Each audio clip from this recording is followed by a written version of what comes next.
Subscribe کریں ہمارے channel کو اور بیل آئیکن کو کلک کریں تاکہ ہماری ہر نئی آنے والی ویڈیو آپ تک بآسانی پہنچ سکے۔ بسم اللہ الرحمن الرحیم۔ السلام علیکم ورحمۃ اللہ وبرکاتہ۔ میاں بیوی کے حقوق۔ عورتوں کے ساتھ اچھا سلوک کرو۔ نبی کریم صلی اللہ علیہ وآلہ وسلم کا ارشاد ہے، عورتوں کے ساتھ اچھا سلوک کرو۔ عورت پسلی سے پیدا کی گئی ہے اور پسلیوں میں سب سے زیادہ اوپر کا حصہ ٹیڑھا ہے۔ اسے سیدھا کرو گے تو ٹوٹ جائے گی اور اگر اسے چھوڑ کے رہو تو ٹیڑھی ہی رہے گی۔ بس عورتوں کے ساتھ اچھا سلوک کرو۔ بحوالہ بخاری و مسلم۔ عورت کے ذمے شوہر کے حقوق۔ ہر جائز امر میں اس کی اطاعت اور فرما برداری کرنا۔ شوہر کی مالی حیثیت سے زیادہ خرچ کا مطالبہ نہ کرنا۔ شوہر کو جس کا گھر آنا ناپسند ہو اس کی اجازت کے بغیر نہ آنے دینا۔ اس کی اجازت کے بغیر اس کا مال کسی کو نہ دینا۔ اس کی اجازت کے بغیر نفل نماز نہ پڑھنا اور نہ نفل روزہ رکھنا۔ شوہر کو حرام کمائی سے بچانے کی فکر کرے۔ شوہر کو غربت یا بدصورتی کی وجہ سے حقیر نہ سمجھنا۔ اگر شوہر میں شریعت کے خلاف کوئی چیز دیکھے تو ادب سے منع کرنا۔ شوہر کا نام لے کے نہ پکارنا۔ کسی کے سامنے اس کے عیب بیان نہ کرنا اور نہ اس کے سامنے زبان درازی کرنا۔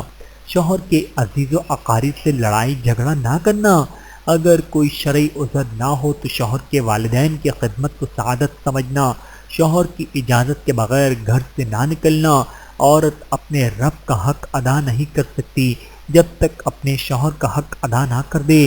جس عورت کی موت اس حال میں آئے کہ اس کا شوہر اس سے راضی ہو تو وہ جنتی ہے۔ شوہر کے لیے بناؤ سنگار کرنا اس کا حق ہے۔ عورت کو اس پر اجر ملتا ہے۔ شوہر پر حضرت خدیجہ رضی اللہ تعالیٰ عنہ کی طرح اپنا مال خرچ کرنا سعادت سمجھے۔ شوہر کو کوئی پریشانی پیش آ جائے تو اس کو تسلی دے۔ شوہر کی خدمت محبت اور خلوص سے کرنا اپنی سعادت سمجھے۔ برکت والی عورت۔ رسول اللہ صلی اللہ علیہ وآلہ وسلم نے فرمایا، سب سے زیادہ برکت والی عورت وہ ہے جس کا مہر سب سے آسان ہو۔ بحوالہ بہقی شریف۔ بیوی کے حقوق۔ حضرت معاویہ بن حیدر رضی اللہ تعالیٰ عنہ فرماتے ہیں کہ میں نے عرض کیا، اے اللہ کے رسول صلی اللہ علیہ وآلہ وسلم، ہم پر ہماری بیوی کا کیا حق ہے؟ آپ صلی اللہ علیہ وآلہ وسلم نے ارشاد فرمایا کہ جب تم کھاؤ تو اسے بھی کھلاؤ اور جب تم پہنو تو اسے بھی پہناؤ، یعنی کھانے پینے اور لباس کا خرچ اٹھاؤ، اور اگر کبھی اسے سزا دینا اور مارنا گزیر ہو تو کبھی اس کے چہرے پر نہ مارو اور نہ اسے گالی دو اور اس سے قطع تعلقی کرو تو صرف گھر کی حدود تک رکھو، یعنی اسے گھر سے مت نکالو۔ بحوالہ مسند احمد، سنن ابی داود و ابن ماجہ۔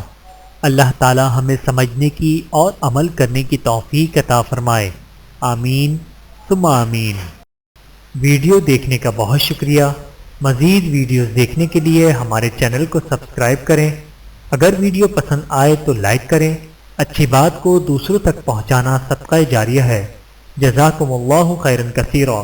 اپنا اور اپنے پیاروں کا بہت زیادہ خیال رکھیے گا اور مجھے دعاؤں میں یاد رکھیے گا۔ Take care. اللہ حافظ۔